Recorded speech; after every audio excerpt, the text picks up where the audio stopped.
ચલો good morning વિદ્યાર્થી મિત્રો. હવે નેક્સ્ટ પોઈન્ટ આપણે ભણવાના છીએ કે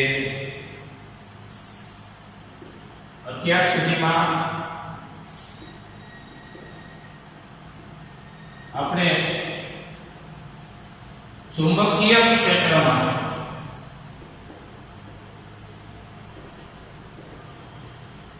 વીજભારિત કણની ગતિ ભણી ગયા છે.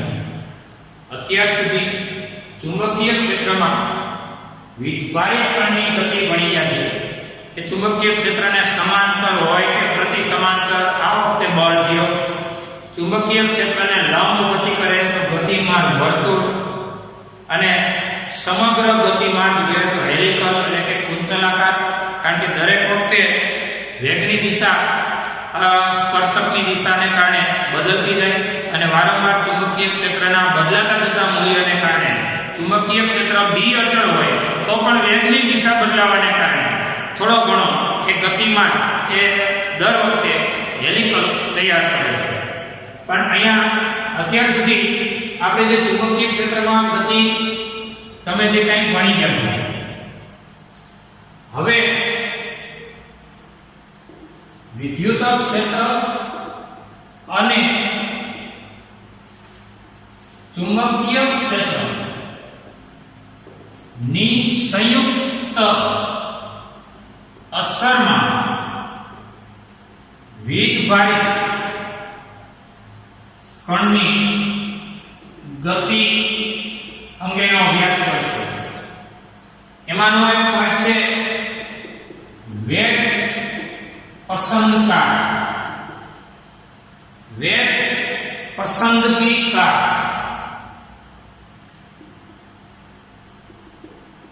એને કહેવાય વેલોસિટી સિલેક્ટર. વેગ પસંદગીકાર કોણ? તો કે વીજભારિત કણ એ ઈ અને બી એવા બંને ક્ષેત્રોની અસરમાં ગતિ કરશે. આકૃતિમાં તેનો આ છે x અક્ષ, એને લંબ એવી y અક્ષ, અને આ બંનેને લંબ એવી આ થઈ z અક્ષ. આપણે એમ દોરીશું નહીં, આમ દોરીશું દર વખતની છે. હાલમાં વીજભારિત કણ અહીંયા છે.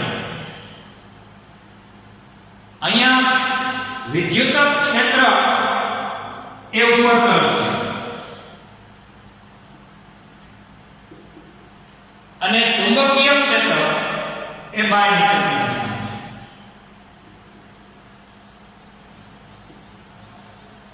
અને આ વીજભારિત કણ ને ચુંબકીય ક્ષેત્ર ને લંબ રૂપે વેગથી ગતિ કરાવે છે.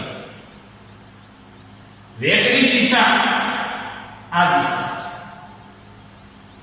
તમે આની એક વાર તો કહી દેજો કે જો વેગ ન હોય, એક મિનિટ જોઈ લે, જો વેગ ન હોય તો થશે શું?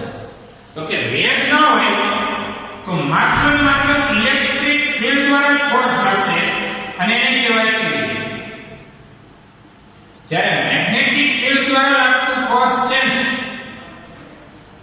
એ તો q ક્રોસમાં b ક્રોસ b ઉપરનો વેરિએશન છે આખો. તો હવે વેગ જ ન હોય તો આ ફોર્સ તો લાગવાની નથી શક્યતા. તો હવે કુલ બળ કેટલું થશે?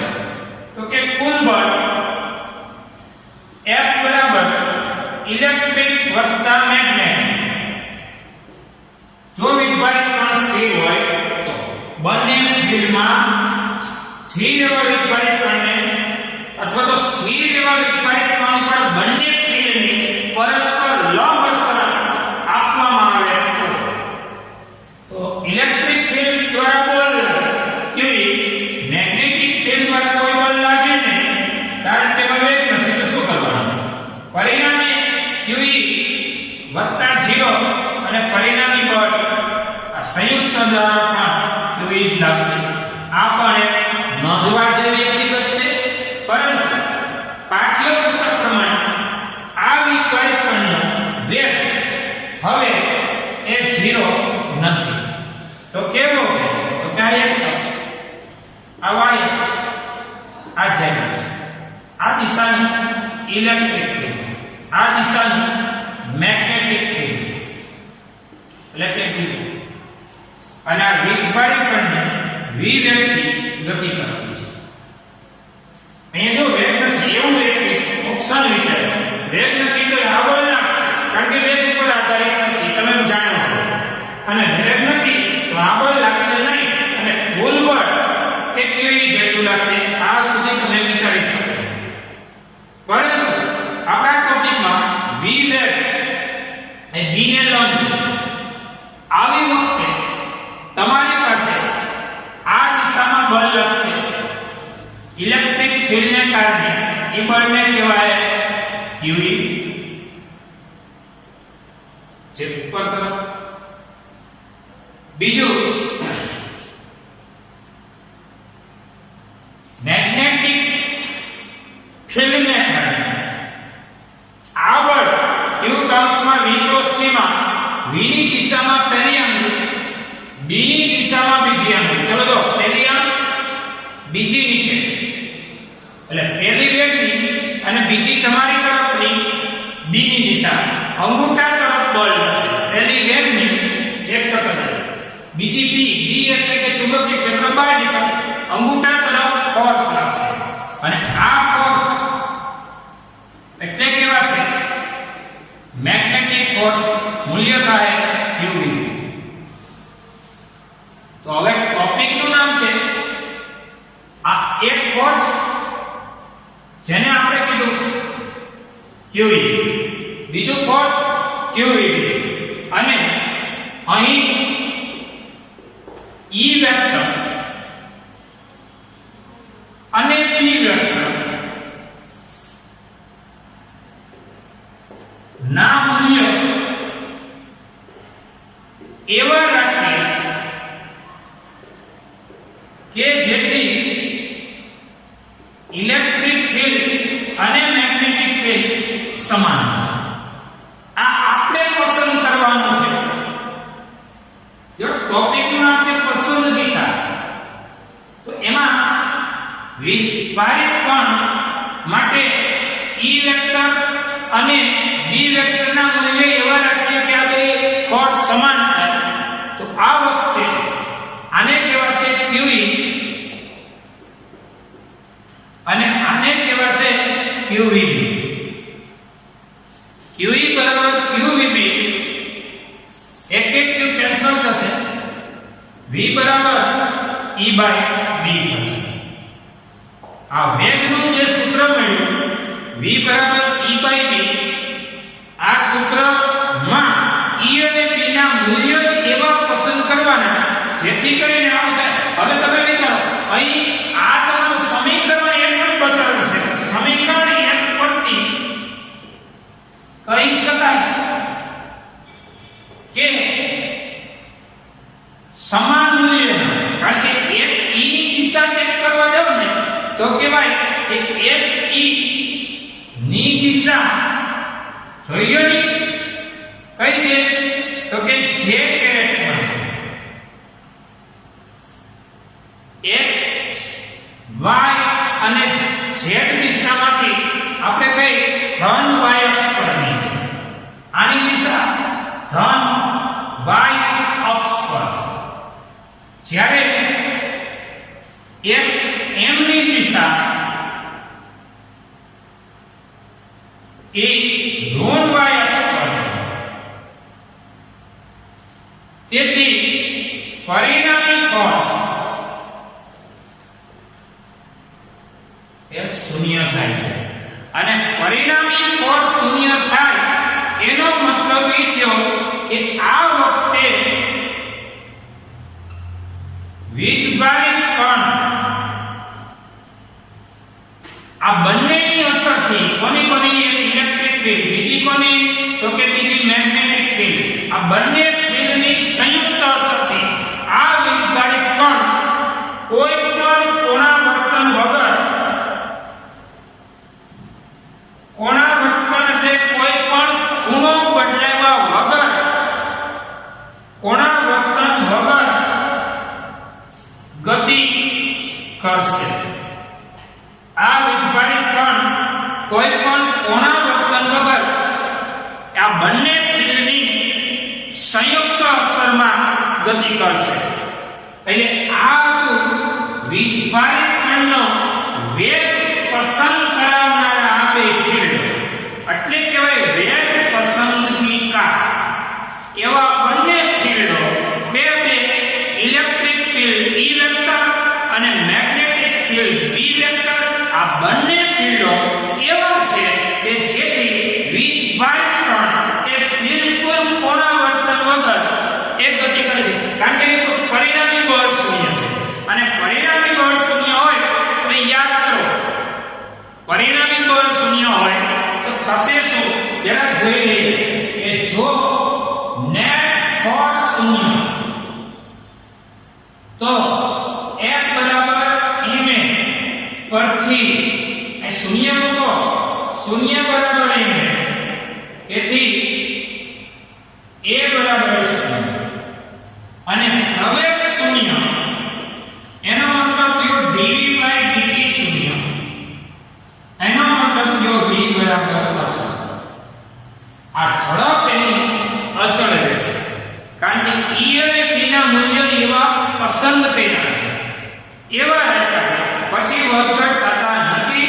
E અને P ના એવા સંયુક્ત અસરમાં વીજભારિત કણ v વેગથી ગતિ ન કરે તો પરિસ્થિતિ 1 અહીંયા સુધી તમે જોયેલી છે. શું થશે? વેગ નથી તો મેગ્નેટિક ફોર્સ નથી પણ ઇલેક્ટ્રિક ફોર્સ તો છે તો કુલ ફોર્સ એ ઇલેક્ટ્રિક ફોર્સ વત્તા મેગ્નેટિક ફોર્સ જેટલું થતું હોવાથી મેગ્નેટિક ફોર્સ 0 તો કુલ ફોર્સ થાય ઇલેક્ટ્રિક ફોર્સ જેટલું. એ તો મળી પણ તો હવે B વેક્ટર ગતિ કરાવી છે તો એ B વેક્ટરને લંબ જ કરાવાય. એ પણ એક કોન્સેપ્ટ છે. B વેક્ટરને સમાંતર કે B વેક્ટરને પ્રતિ સમાંતર તો ગતિ કરાવાય નહીં તો એ કેમ શૂન્ય થઈ જાય. એક તો વીજભારિત કણ સ્થિર હોય તો એ કેમ શૂન્ય.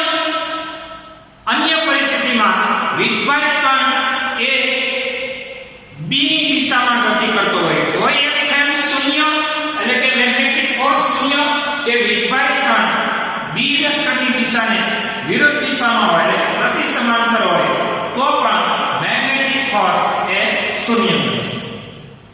એટલે આ એક કોન્સેપ્ટ હતો. એટલે એવો પસંદ કર્યો કે આ બે હરકત થાય તો બે થવો થાય. તમને એમ કહે કે આ સૂત્રનું કામ જેની આપણે હમણાં ચર્ચા કરી તો આ સમીકરણ પરથી ધન વાયસની દિશામાં ઇલેક્ટ્રિક ફોર્સ ઋણ વાયસની દિશામાં મેગ્નેટિક ફોર્સ પરિણામી બળ શૂન્ય. આ વખતે વીજભારિત કણ કોણાવર્તન એટલે ખૂણો બદલ્યા વગર ગતિ કરી શકશે અને પરિણામી બળ શૂન્ય તો પ્રવેગ શૂન્ય અને આનો વેગ અચળ ગણાશે. અહીંયા સુધી જોયું.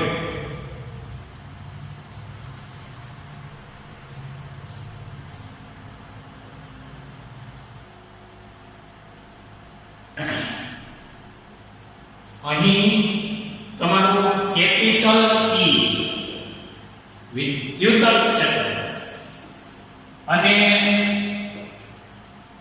B વેક્ટર એટલે કે ચુંબકીય ક્ષેત્ર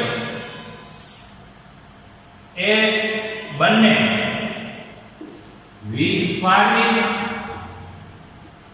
કણો અથવા તો કણનો વેગ પસંદ કરે છે. અહીં તમારું ઇલેક્ટ્રિક ફિલ્ડ અને મેગ્નેટિક ફિલ્ડ એવું પસંદ કર્યું હતું કે જેથી ઇલેક્ટ્રિક ફોર્સ Fe અને મેગ્નેટિક ફોર્સ Fm એ સરખા થાય પરિણામી બળ શૂન્ય થાય અને ત્યારે તમારી ઝડપનું સૂત્ર હતું E/b. આ આપણે લાસ્ટમાં મેળવ્યું બેને સરખાવ્યું. હવે જે ફંક્શન આ પદ્ધતિ કઈ પદ્ધતિ તો કે ઇલેક્ટ્રિક ફિલ્ડ અને મેગ્નેટિક ફિલ્ડમાં વીજભારિત કણને ગતિ કરાવવાની પદ્ધતિ. આ પદ્ધતિ દ્વારા E/m ગુણોત્તર મેળવ્યો અને આ ગુણોત્તર દ્વારા દ્રવ્યમાન સ્પેક્ટ્રો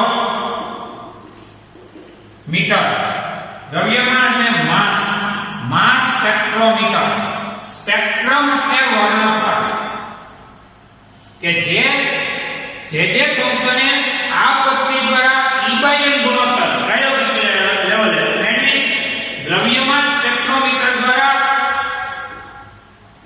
આયનો માટે વીજભાર અને દળ ના ગુણોત્તર દ્વારા એકબીજાને આયનોની વીજભાર અને દળના ગુણોત્તર દ્વારા જુદા પાડવાની માટેનો આ એક કોન્સેપ્ટ એને આગળ વધાર્યો. તો E અને B વેગ પસંદગીકાર તરીકે વર્તે છે વીજભાર કણના વેગનું સૂત્ર તો E/B.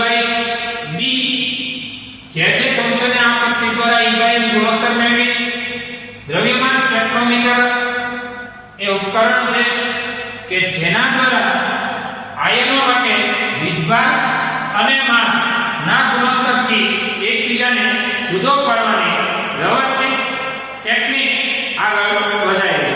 આ તો તમારો ટોપિક વેગ પસંદગીકાર જોયો.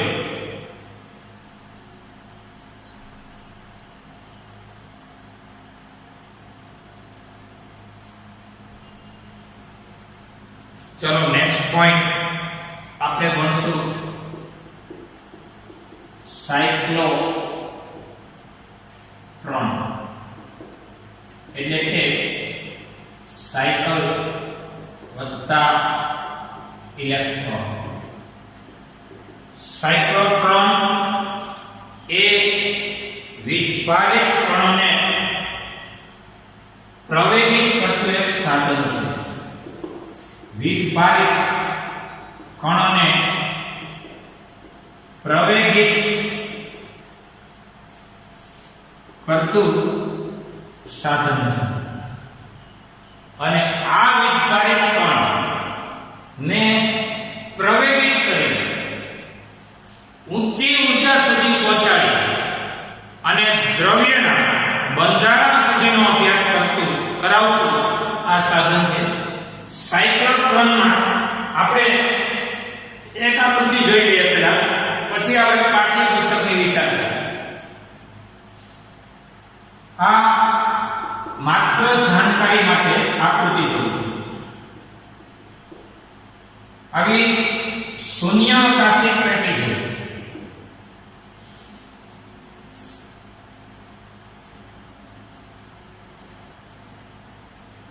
આ છે શૂન્યાવકાશી પેટી.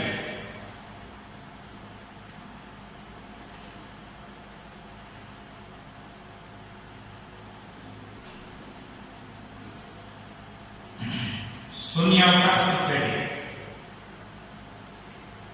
અહીં E વેક્ટર અને B વેક્ટર લંબ રખાવા છે.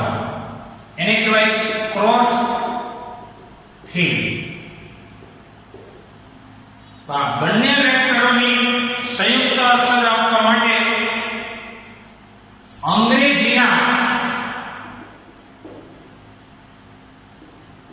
કેપિટલ ડી, અંગ્રેજીમાં કેપિટલ ડી આકારની બે ડીશ હોય છે. એક ડી બીજી ડી થઈને ટોટલ ડીશ હોય છે. આ થઈ પહેલો ડી.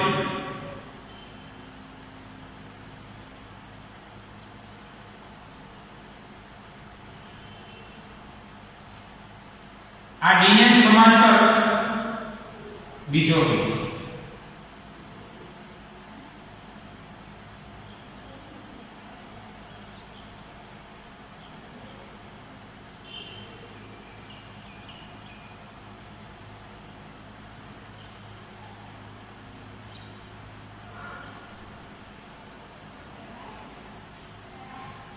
અહીંયા છે બે મેગ્નેટ.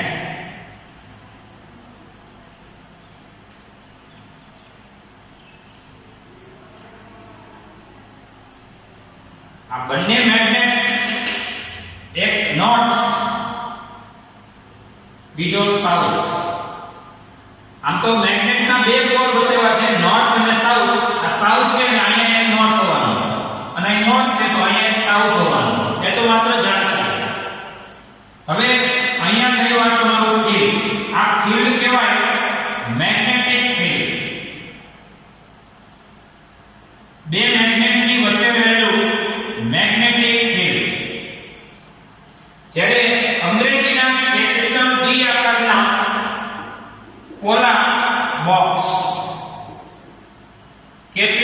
ડી આકારનો પોલો બોક્સ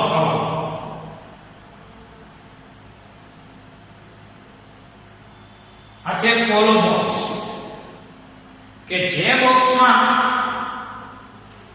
બે આવા બોક્સને આવર્તક વોલ્ટેજ સાથે જોડી દીધા છે. આવનારા ચેપ્ટરમાં ભણવામાં આવશે એને કહેવાય ઉલટ સુલટ ઓલ્ટરનેટિંગ. આવર્તક વોલ્ટેજ એટલે દર ક્ષણે ધન ઋણ બદલતા જતા હોય. જે આપણે ભણીશું આવનારા ચેપ્ટરમાં ઓલ્ટરનેટિંગ કરંટમાં કે અન્ય કોઈ એવી માહિતીમાં ડીપમાં જશું કે જેમાં તમારે જનરેટર ભણવામાં આવશે ત્યારે ડીપમાં જશું. કોઈ ક્ષણે આ ધન હોય એક ક્ષણે આ ઋણ પછીની ક્ષણે આ ઋણ થાય તો આ ધન. આ છે બહુ કાળજીથી સમજવા જેવું છે. એકવાર સમજાઈ જાય પછી ગેરંટી આપું છું કે સાયક્લોટ્રોન બીજી વાર તૈયાર જ નહીં કરે. સાયક્લોટ્રોનમાં બે મેગ્નેટ છે. બે મેગ્નેટની વચ્ચેના મેગ્નેટિક ફિલ્ડમાં આવા બે ડી આકારના પોલા બોક્સ છે. આ પોલા બોક્સ માંથી વીજ ભારે કણને ગતિ કરાવી છે. અહીંયા આપણો પી બિંદુ આગળ વીજભારિત કણ છે. આ છે વીજભારિત કણ. અહીંયા કોઈ ક્ષણે આ ધન હોય અને આ ઋણ હોય તો એકંદર મીટરમાં મિલો ધન પ્રકાશ અને ઇલેક્ટ્રિક ફીલ્ડ પણ હોય. આકૃતિ જરા જોજો. આમ જો તો મેગ્નેટિક ફીલ્ડ છે આને કહેવાય પી વેક્ટર. જ્યારે સામે આવી રહી છે ઇલેક્ટ્રિક ફીલ્ડ છે જેને કહેવાય ઈ વેક્ટર. આ બંને ફીલ્ડની સંયુક્ત અસર જેને કહેવાય ક્રોસ ફીલ્ડ. તો વૈજ્ઞાનિકનું નામ છે લોરેન્સ અને લિવિંગસ્ટોન.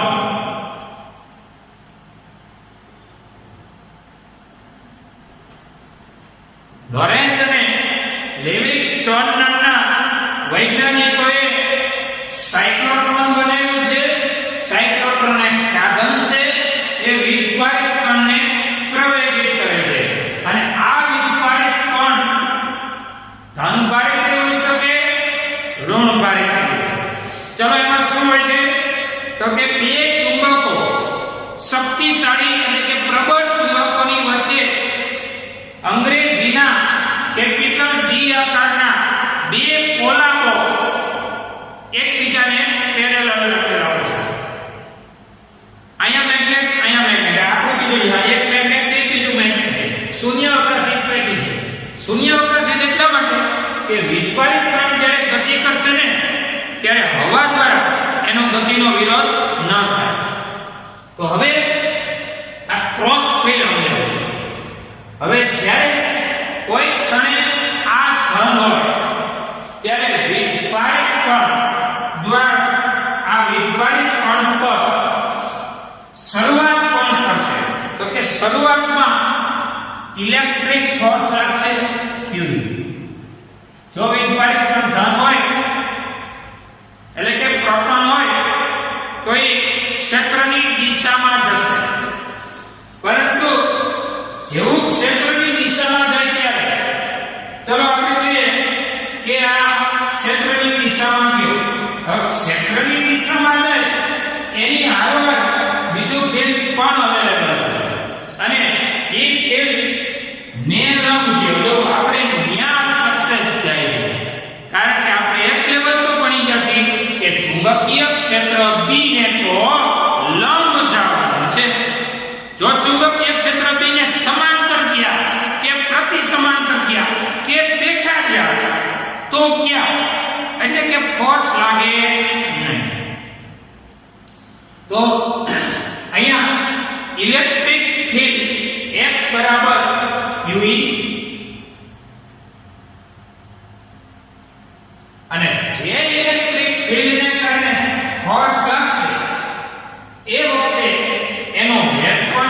બાજુ ફિલ્ડની દિશામાં. ફિલ્ડની દિશામાં એનો વેગ હોય તો વેગની દિશા અહીંયા ફિલ્મને દોરી છે. ખરેખર ફિલ્ડ છે ને એ તમારી x અક્ષની નથી, y અક્ષની જોવા જાવ ને, y અક્ષની ત્યાં તમારું આ ફિલ્ડ છે b વેક્ટર. જોયો ચુંબકીય છે. જ્યારે z અક્ષ જોવા જાવ ને તો z અક્ષ પરનું આ ફિલ્ડ છે e વેક્ટર. આ બંને ફિલ્ડને ક્રોસ ફિલ્ડ કહેવાય. ઈ ગોઠવણ છે સાચું. આવી તમારી શરૂઆતમાં બળ લગાડશે એ છે ઇલેક્ટ્રિક ફિલ્ડ, અને બળ લાગે એટલે ધન પરિક્રમણ હશે તો ઇલેક્ટ્રિક ફિલ્ડની દિશામાં ગતિ કરશે, અને ગતિ કરતા આ ધન પરિક્રમણ પર નો વેગ આવે છે, અને જે દિશામાં વેગ હોય એ ચુંબકીય ક્ષેત્રને કેવો છે? લંબ છે. તો અહીં v ની દિશા b વેક્ટરને લંબ હોવાથી મેગ્નેટિક ફોર્સ એ qvb લાગશે, અને મેગ્નેટિક ફોર્સની અસરમાં આવી ગયો તો પરિણામે આપણે આગળના લેક્ચરમાં જોયા છીએ કે એનો ગતિમાર્ગ વર્તુળ થઈ જશે. અને હવે આ વીજભારિત કણ નો ગતિમાર્ગ વર્તુળાકાર બનશે.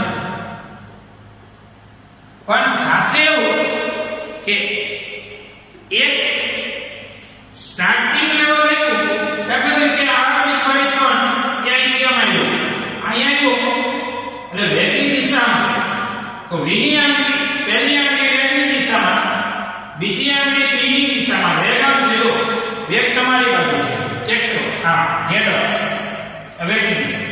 હવે b ની દિશા ક્યાં છે? તો કેવું કરે? બળ ક્યાં છે? આ સાઈડ.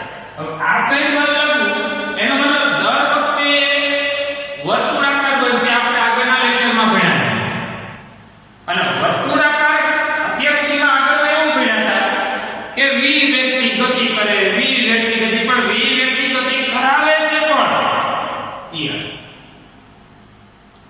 v વેગથી ગતિ કરાવવાનો હોય ને તો એ છે આપણી AC ઓલ્ટરનેટિંગ કરંટ અથવા તો AC બેટરી. એ કોઈ ક્ષણે ધન હોય પછી ક્ષણે ઋણ હોય, એની પર ધન કરાવતો. તો ચુંબકીય ક્ષેત્રમાં પછી વાત કરી પેલા એને ગતિ કરાવવાનો એ વિદ્યુત ક્ષેત્ર બળ લાગે અને ચુંબકીય ક્ષેત્રને લંબ ગતિ કરે. આ વિદ્યુતકણનો ગતિમાર્ગ વર્તુળાકાર થાય. હવે થશે એવું કે આ ગતિ કરી એક ડી માંથી, એક પોલા બોક્સમાંથી બીજા પોલા બોક્સમાં જશે ત્યારે વચ્ચેના ગેપમાંથી પસાર થશે, અને વચ્ચેના ગેપમાંથી જેવો પસાર થશે તો વચ્ચેના ગેપમાં તો વિદ્યુત ક્ષેત્ર હોવાનું, તો આ ગેપમાંના વિદ્યુત ક્ષેત્ર દ્વારા એની પર ફોર્સ લાગે, અને ફોર્સ લાગે અને પરિણામ આવું છે. દાખલા તરીકે આવું તમારું ચુંબકીય ક્ષેત્ર છે, બોર્ડના સમતલે લંબ બાયમેગ્નેટિક દિશા. અત્યારે તમે જોયું ને એ સાઇડ વ્યૂ છે.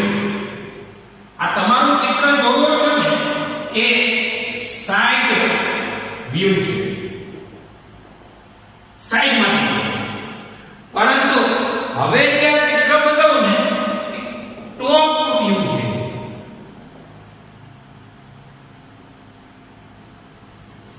મતલબ ઉપરથી જોવો છો એટલે ચુંબકીય ક્ષેત્ર તમને આવું દેખાય છે.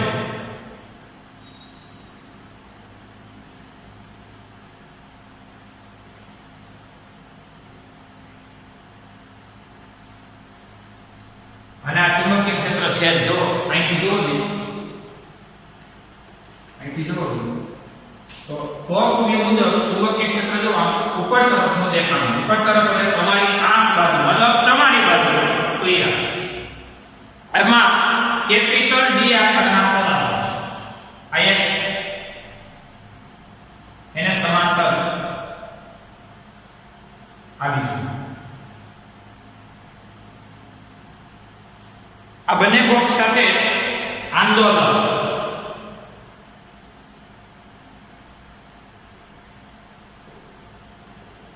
એ આંદોલન એટલે આંદોલન કરાવે, ઘડીક વાર ધન ઘડીક વાર ઋણ.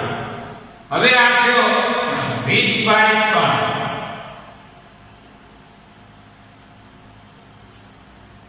હવે આ વીજભારિત કણ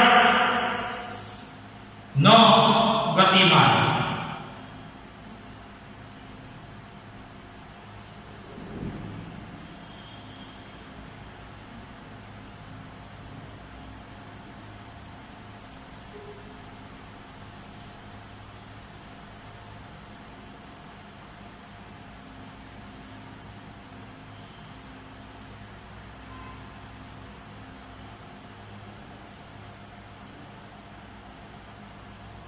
આ છે ને એ ગતિમાન છે.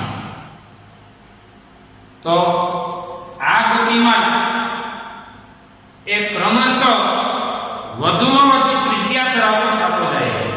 એનો મતલબ એ થયો કે એ પોતે દર વખતે ગેપમાંથી બળ અનુભવતો રહે છે. કોણ? તો કે વીજભારિત. અને દર વખતે બળ અનુભવવાને કારણે આ વીજભારિત વધુમાં વધુ પ્રવેગિત થતો જાય છે. અને બળ અનુભવતો દર થાય અને વીજભારિત કણ એ પ્રવેગ અનુભવે એટલે કે પ્રવેગ ઉત્પન્ન કરવો છે. તમને ખબર છે, તમે ચાક કરતી વખતે ભણી ગયા કે કોઈ પથ્થર લઈ અને એને ફેંકવામાં આવે, અથવા તો બીજો ઓપ્શન છે પથ્થર લઈ અને બોલિંગ કરાવવામાં આવે, તો બોલિંગ કરતી વખતે એની ઊર્જા વધશે. દડામાં એમ છે, ક્રિકેટમાં સીધો થ્રો કરવામાં આવે અને બીજો બોલિંગ કરવામાં આવે, કારણ કે બોલિંગ ગતિમાં એની રેખીય ગતિ અને પ્લસ ચાક ગતિ છે. જ્યારે માત્ર થ્રો કરાવો એ માત્ર રેખીય ગતિ છે, એટલે ઓલી ઊર્જા છે ને એ વધવાની છે. તો અહીંયા વીજભારિત કણને આવી જ રીતે ફેંકવાનું છે. પેલા આ રીતે ટૂંકમાં ઉપકરણ જેવું છે કે એને ક્રમશઃ પ્રવેગિત કરાવતો છેલ્લે અહીંયાથી એને બહાર કાઢી નાખવાનો છે, જેને કહેવાય વિક્ષેપ પટ્ટી. વિક્ષેપ પટ્ટી દ્વારા એને ખેંચી લેવાનો છે અને બહાર નીકળવાનું અહીંયા છિદ્ર છે. આ છે વિક્ષેપ પટ્ટી અને આ છે બહાર નીકળવાનું છિદ્ર.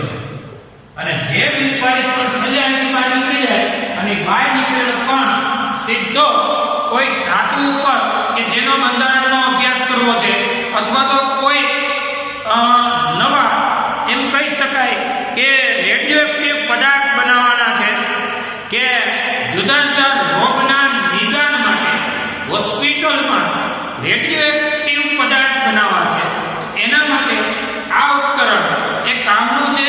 આ ઉપકરણ દ્વારા બહાર નીકળતો વીજભારિત કણ કેવો હોય છે? તો કે પ્રવેગિત હોય છે. એ વીજભારિત કણને પ્રવેગ અપાયો પડે તો કે બે પ્રકારના ફીલ્ડ લાગેલા છે. એક છે મેગ્નેટિક ફીલ્ડ અને બીજું છે ઇલેક્ટ્રિક ફીલ્ડ. બંને ફીલ્ડ કેવા છે? ક્રોસ ફીલ્ડ છે. અંગ્રેજીમાં પોલા કેપિટલ ડી આકારના બે બોક્સ છે. એક બોક્સ અને બીજો બોક્સ પરસ્પર સમાંતર રાખેલી છે તેની દિવાલો. આ બધી ગોઠવણ મગજમાં બે અને હેલું છે. સૌથી પહેલા આવું ફોર્સ લાગે છે, જેથી કરીને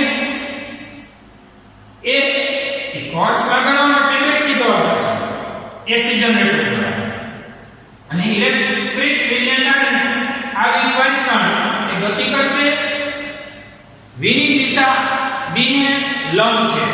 જો b આમ છે અને v આમ છે, એટલે કે એનું મૂલ્ય થશે મેગ્નેટિક ફોર્સનું qvb. આ વીજભારિત કણનો ગતિમાન એ વર્તુળાકાર બનશે, જે આપણે ક્લાસમાં ભણી ગયા છે. હવે આ ગતિમાર્ગમાં પ્રશ્ન એ નથી, પ્રશ્ન એ ગતિ કરતો જે વીજભારિત કણ વર્તુળ ગતિમાર્ગ અનુભવે અને ફરીથી પછીના રાઉન્ડમાં શા માટેની રેડિયસ વધે છે? તો કે ભાઈ દરેક વખતે ગેપમાંથી ઇલેક્ટ્રિક ફોર્સ મેળવતો હોય છે. કારણ કે દરેક વખતે ગેપમાંથી એટલા માટે મેળવે છે, ધારો કે કોઈ ક્ષણે આ ડી ધન હોય, જોજો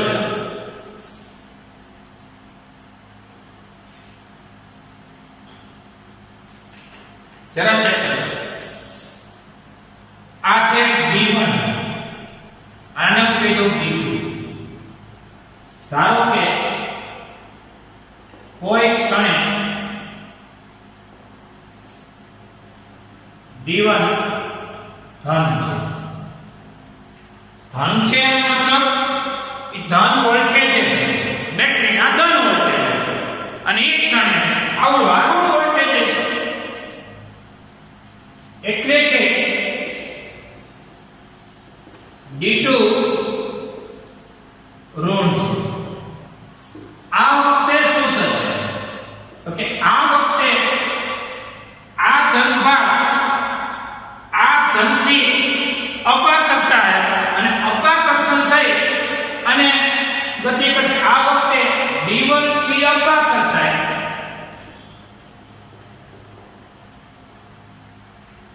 અને D2 થી આકર્ષાય. ચેક કરો શું બોલું છું.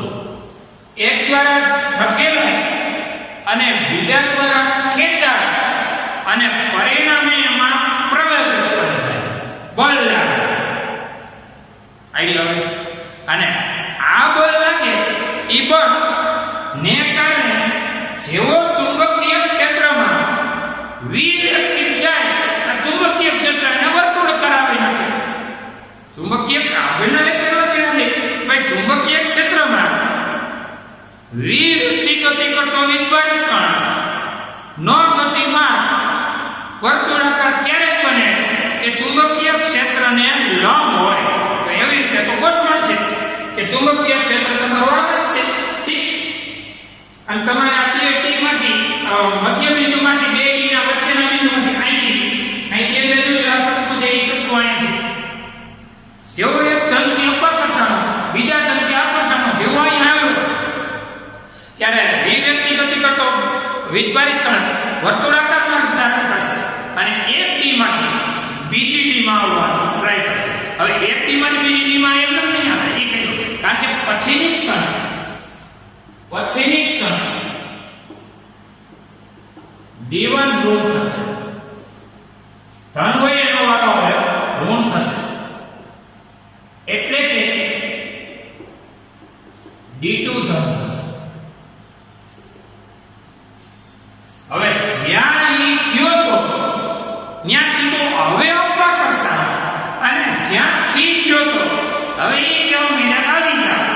એટલે વિદ્યુત કણને તો રમાડવાનો છે, અહીંથી મોકલવાનો, ઓલો કે આવી જાય, ઓલો કે માર ધક્કો, એટલે આને ધક્કો માર્યો, ઓલે ખેંચી લેજો. જેવો અહીં ગયો ને ત્યાં વર્તુળાકાર માર્ગ ધારણ કરે કારણ કે ચુંબકીય ક્ષેત્રની અસર છે. અને સાથે સાથે આની અસર કઈ તો સાથે સાથે આવડો આવી કઈ કીધું હવે અહીં કઈ નથી, ઓલો બોલાવે જેવો અહીં ગયો ઓલો કે હવે અહીં કઈ નથી, આવડું મળે. આમ સતત એક પછી એક પછી એક પછી એક ધન થયા કરે. કોણ? બેટરી જે સિમેન્ટ છે એને કારણે વિદ્યુત કણ અહીંથી અહીંયા આમ સીધો ન જઈ શકે. વર્તુળાકાર માર્ગ એક ફરવો એ આપણો કોન્સેપ્ટ છે વિદ્યુત કણનો ગતિમાર્ગ વર્તુળાકાર, કારણ કે ત્યાં આપણો ચુંબકીય ક્ષેત્રની અસર હતી વિદ્યુત કણ ઉપર, ગતિમાર્ગ વર્તુળાકાર. શરૂઆતની કિક મારવા વાળો કોણ? સ્ટાર્ટિંગ બેટરી દ્વારા વિદ્યુત કણ ગતિ કરશે. ગતિ કરતો વિદ્યુત કણ કોઈ એક ક્ષણે ધન D1 છે, ધારો કે ધન D1 ધન છે કાં તો પછી ઋણ છે, બેમાંથી એક હોય. બેટરીમાં એક ધન હોય કે બે બીજો ધન તો હોય નહીં, બે ધન હોય તો હું ભડાકા કરવા, બે ઋણ નો હોય એટલે એક ધન છે તો બીજો ઋણ છે, એક ધન છે ત્યારે ઓલો તરફ આકર્ષણ જો D1 થી અપાકર્ષણ, D2 તરફ આકર્ષણ, પછીની ક્ષણે ઓલો ઋણ છે આ ધન છે. આ વખતે શું થશે? આ વખતે D1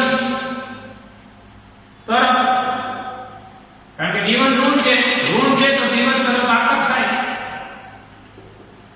અને D2 તરફ આકર્ષાય અને D2 થી અપાકર્ષાય.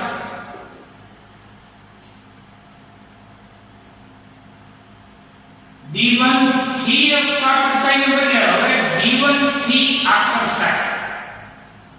D1 થી લખો એક શબ્દ વેરિફિકેશન, કારણ કે D1 ઋણ છે, D1 થી હું કહેતું સંયુક્ત અસરને કારણે આ વીજભારિત કણ એ વારંવાર પોતાની રેડિયસ વધારતો એ ગતિ કરતો પ્રવેગિત થાય છે અને આ પ્રવેગિત વીજભાર વિક્ષેપ પટ્ટી દ્વારા બાહ્ય બોર્ડરની છિદ્ર દ્વારા બહાર કાઢવામાં આવે છે અને બહાર નીકળતો આ વીજભાર પ્રચંડ ગતિ ઉર્જાવાળો હોય, જેનો ઉપયોગ એ ધાતુના બંધારણનો અભ્યાસ કરવા માટે, આ સિવાય લેબોરેટરીમાં કોઈ રેડિયોએક્ટિવ પદાર્થના નવા નિર્માણ માટે આ કામ આવે છે. જોઈએ અહીં સુધી જરા જોઈએ.